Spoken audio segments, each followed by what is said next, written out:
Hello students, welcome back to my channel sir R K Singh.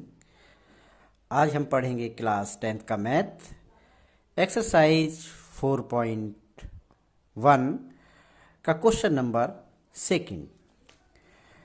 Question number second में 4 part है। तो first part है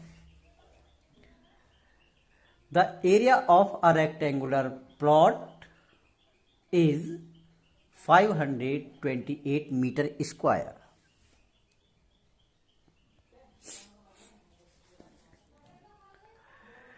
The length of the plot is one more than twice its breadth. We need to find the length and breadth of the plot. Unit meter में दी गई है। तो हिंदी वाले स्टूडेंट्स समझेंगे, एक आयताकार प्लॉट है जिसका क्षेत्रफल 528 मीटर स्क्वायर है। इसकी लंबाई प्लॉट की चौड़ाई के दुगने से एक ज़्यादा है। तो प्लॉट की लंबाई और चौड़ाई ज्ञात करो। तो मान लेते हैं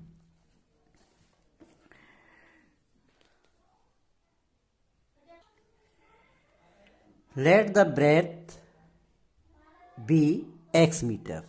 माना चौड़ाई एक्स मीटर है, तब लंबाई होगी दुगने से एक ज़्यादा। तो एक्स को 2 से मल्टीप्लाई कर दिया, ये 2 गुना हो गया, और एक ज़्यादा है तो +1 इज इक्वल टू 2x + 1। ये लेंथ हो गई 2x + 1। अब ये लेंथ हो गई रेक्टेंगल की और ये ब्रेड्थ हो गई। तो अब फॉर्मूला हम लगाएंगे area of rectangle. Area of rectangle हो जाएगा L इंटू बी। अब एरिया हमें दिया हुआ है तो L इंटू बी हमारा है, L है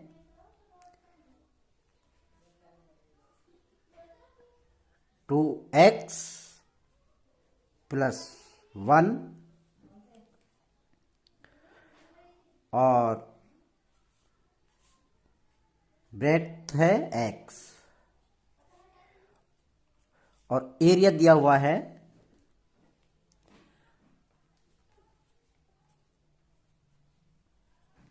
528 मीटर स्क्वायर। तो इसकी मल्टीप्लाई करेंगे, x की इसमें करेंगे तो ये हो जाएगा 2x square + x is equal to 8।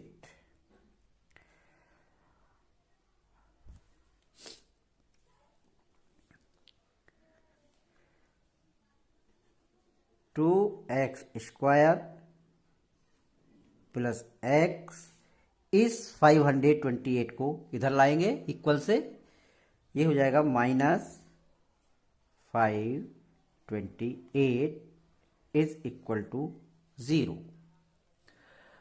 तो यही आपकी इक्वेशन हो जाएगी। तो अब लिख देंगे it is our required equation satisfying the given condition. तो यही आपका सॉल्यूशन हो जाएगा। अब इसका सेकंड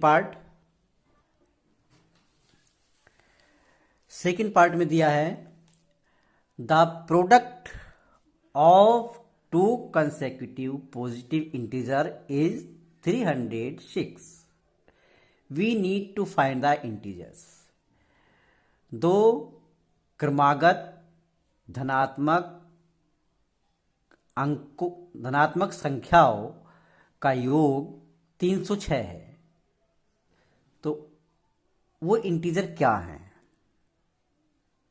तो इनका हमें वो नंबर निकालनी है, संख्याएं निकालनी है। तो चलिए स्टार्ट करते हैं।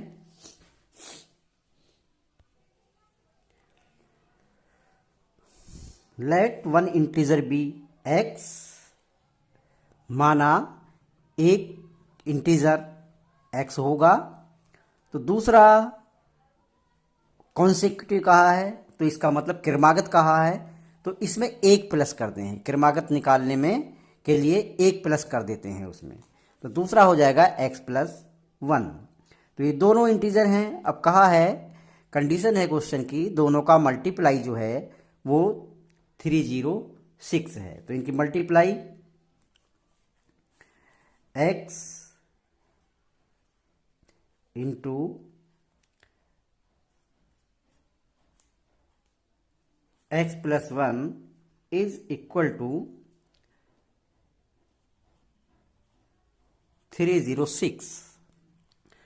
मल्टीप्लाई करेंगे इसकी, x की x से करेंगे एक्स स्क्वायर, प्लस x की 1 से करेंगे x is equal to 306। X square plus x, इसको इधर ट्रांसफर करेंगे, माइनस में हो जाएगा 306 इज इक्वल टू 0। तो ये आपका सॉल्यूशन हो जाएगा।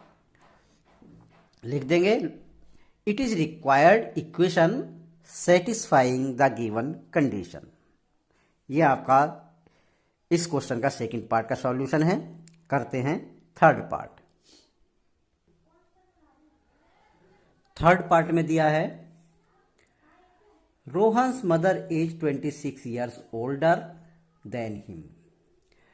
रोहन की माता उसकी एज, रोहन की एज से 26 वर्ष अधिक है।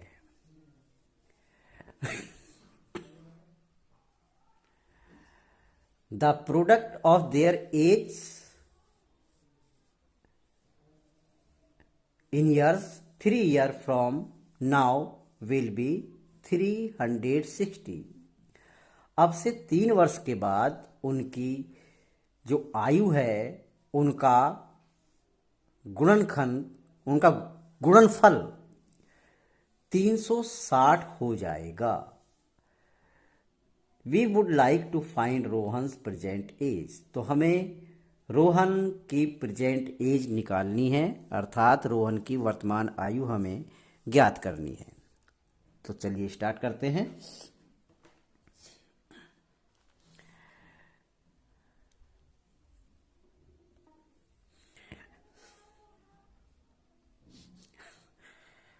Late Rohan's present age be x year. मान लिया रोहन की जो वर्तमान आयु है वो एक्स वर्ष है, और हिज मदर्स एज, और उसकी माता की आयु उससे 26 वर्ष अधिक है, तो 26 वर्ष इसमें प्लस कर देंगे, x प्लस 26 वर्ष हो जाएगी। अब उनका दोनों की आयु का जो गुणनफल है, दोनों की आयु का प्रोडक्ट है, वो दिया है 360 यानी कि 360। तो फाइंड करना है हमें रोहन की आयु, रोहन की एज। तो लिख लेंगे इनकी दोनों की multiply, x into x plus 26 is equal to दिया है 360। एक्स की एक्स से मल्टीप्लाई एक्स स्क्वायर हो जाएगी, प्लस 26 से इसकी हो जाएगी 26x is equal to 360। X square x minus 360 is equal to 0। तो ये आपका आंसर हो जाएगा। लिख देंगे,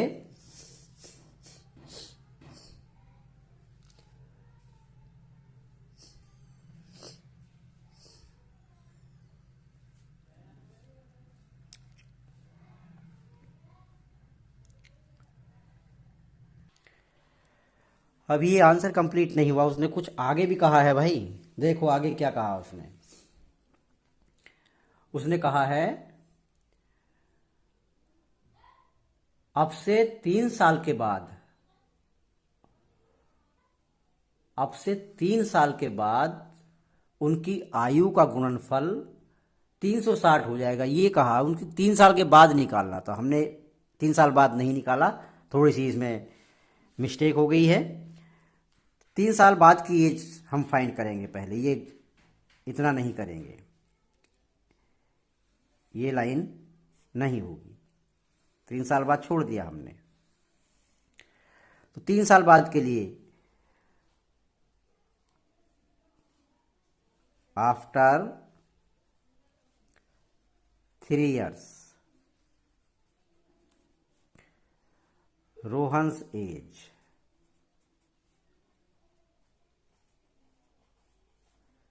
is equal to x+3।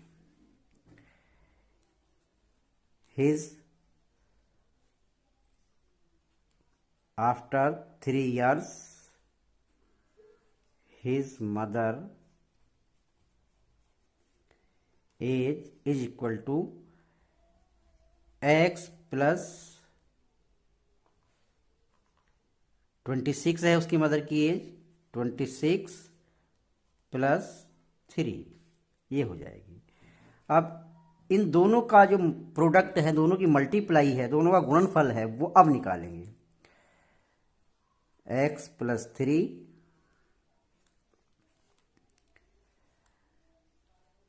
x+26 और 3 29 हो जाएंगे, इज इक्वल टू, अब ये लिखा जाएगा, यहाँ आएगा, यहाँ थोड़ी सी ये हमने पढ़ा नहीं था आगे, ये होगा। अब इन दोनों की मल्टीप्लाई करेंगे। मल्टीप्लाई करने के लिए ऐसा कर लो, इस x को बाहर ले लिया, ये टर्म लिख देंगे, इसमें से ये बच गया था, इसको लिखेंगे यहाँ, फिर यही टर्म लिख देंगे।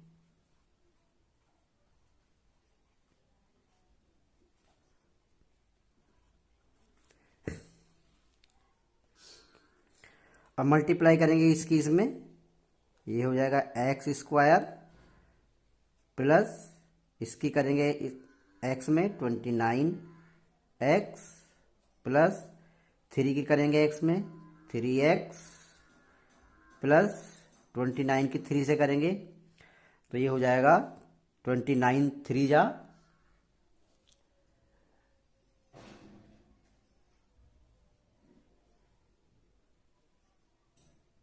29 3 जा होगा 87 is equal to 360। x² plus 29 और 3 32x प्लस 87, इसे इधर ट्रांसफर करेंगे, -360 is equal to 0।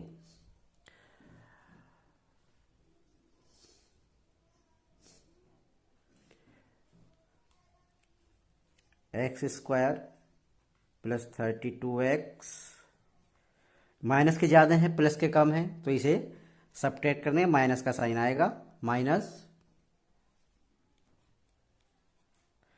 Is equal to 0। तो यही आपका सॉल्यूशन होगा। अब लिख देंगे it is required equation satisfying the given condition. अब इसका नेक्स्ट पार्ट यानी कि पार्ट नंबर 4 स्टार्ट करते हैं।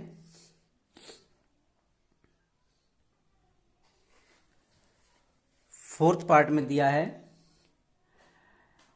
अ train travels a distance of 480 kilometre at a uniform speed. Hindi वाले समझ लें, एक रेलगाड़ी 480 किलोमीटर की गति से किसी दूरी को तय करती है, समान दूरी, समान स्पीड से, यानी कि समान चाल से किसी दूरी को तय करती है। If the speed had been 8 kilometer less, यदि ये स्पीड 8 किलोमीटर प्रति घंटा की दर से कम कर दी जाए, then it would have taken 3 hours more to cover the same distance। तो गाड़ी को पहले से 3 घंटे ज़्यादा लगते हैं उस डिस्टेंस को कवर करने में। We need to find the speed of the train। तो हमें उस ट्रेन की स्पीड फाइंड करनी है।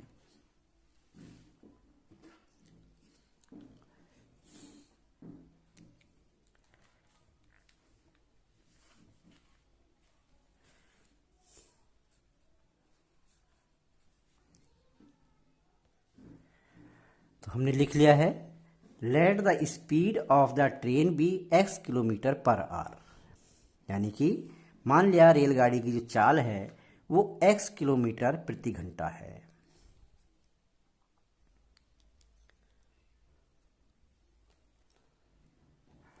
तो केस फर्स्ट में क्या कहा है, x किलोमीटर प्रति घंटा की चाल से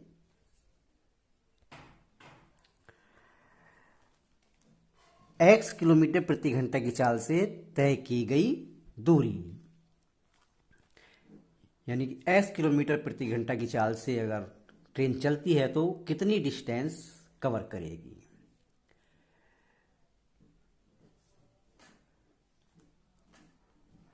उसे इस डिस्टेंस को कवर करने में कितना टाइम लगेगा ये निकालना है। तो यहां लिखेंगे time taken cover 480 kilometre distance, यानी कि 480 किलोमीटर की दूरी को तय करने में इस स्पीड से उसे कितना समय लगेगा। तो समय का जो फॉर्मूला होता है समय निकालने का वो होता है डिस्टेंस अपॉन चाल, यानी डिस्टेंस अपॉन स्पीड। तो डिस्टेंस है 480 और कितनी स्पीड है x किलोमीटर जो हमने मानी है, इतना समय लग जाएगा, इतने घंटे लगेंगे उसको। केस सेकंड में दिया है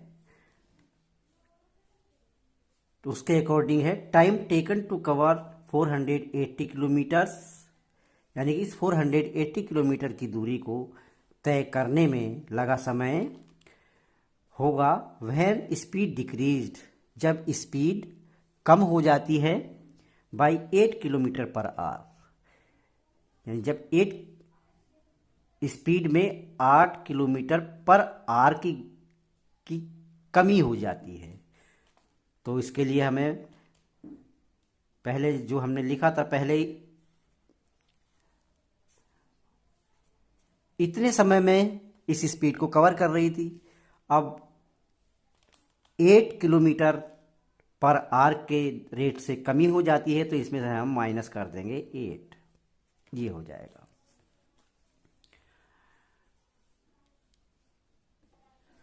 अब जब स्पीड में 8 किलोमीटर पर आवर की कमी हो जाती है तो उसे 3 घंटे ज़्यादा समय लगता है उस डिस्टेंस को कवर करने में।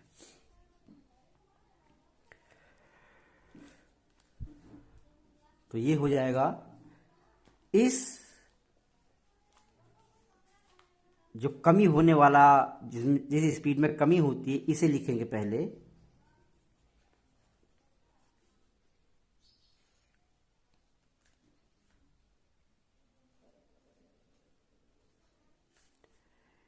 माइनस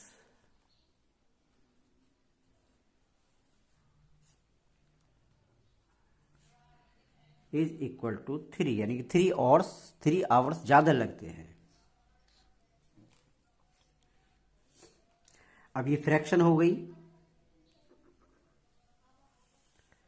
इन दोनों का एलसीएम हो जाएगा एक्स और इंटू एक्स माइनस 8।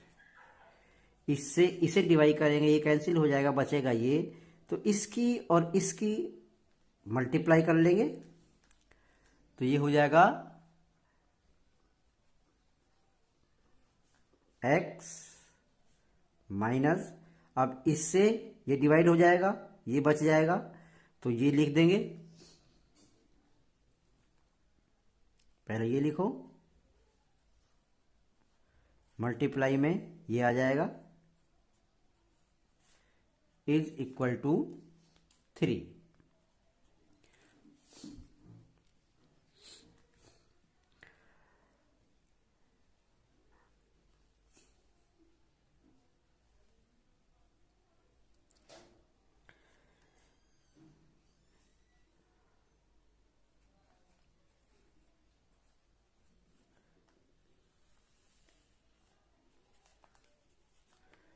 ये लिखेंगे नीचे,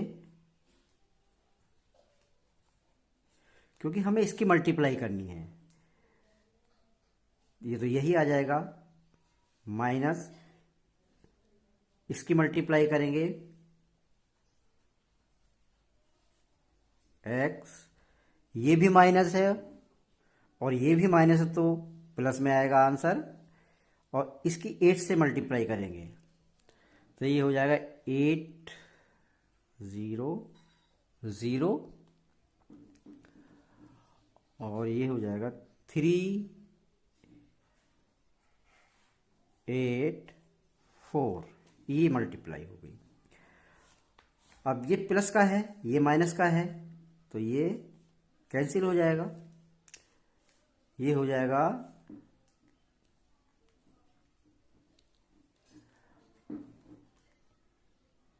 3840 upon x x minus 8 is equal to 3। अब इससे इसकी मल्टीप्लाई कर लें, क्रॉस मल्टीप्लाई हो जाएगी।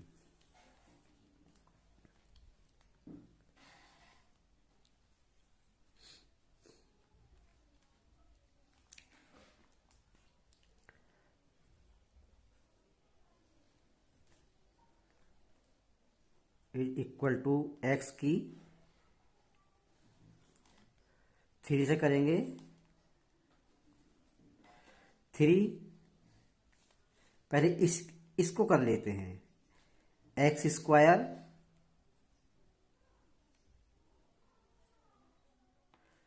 माइनस